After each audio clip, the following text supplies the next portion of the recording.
জঙ্গলে একটি শিয়াল থাকতো ও সে খাবারের জন্য চারিদিকে ছুটে বেড়াতে লাগলো। দুপুর পর্যন্ত সে কোনো খাবার পেল না এবং খাবারের জন্য পাগলের মতন এদিক ওদিক ছোটাছুটি করতে লাগলো।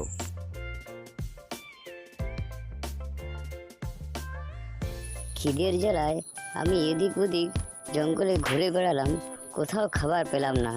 তারপর এত গরম, আমার এখন চলার শক্তি নেই গো, কি যে করি। এই রোদ্দুরে ক্লান্ত হয়ে গাছের তলায় বসে পড়ল শিয়ালটি। যদি খাবার না পাই তাহলে প্রাণটা বেরিয়ে যাবে, কি করি হে ভগবান। শিয়ালটির মাথায় একটি বুদ্ধি এলো। সে বলল, আমি গ্রামের দিকে যদি যাই তাহলে খাবার পেয়ে যাব।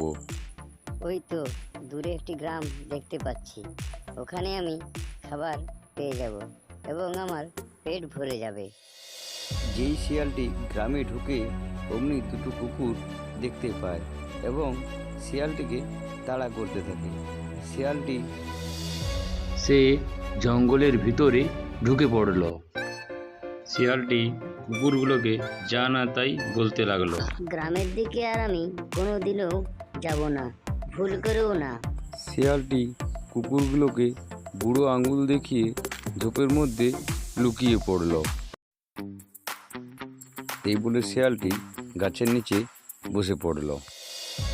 বদমাস কুকুরগুলো যদি না থাকতো আজ আমি পেট ভরে খাবার খেয়ে নিতাম।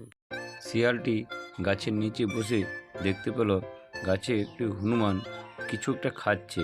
তার মনে লোভ হলো এবং হনুমানটিকে বলতে লাগলো, বন্ধু, তোমার ওই খাবারটি দিবে আমাকে? আমি সকাল থেকে সন্ধ্যা অবধি এখনো কিচ্ছু খাইনি। হনুমানটি শিয়ালটির কথা শুনে খাবারগুলো নিচে ফেলে দিল।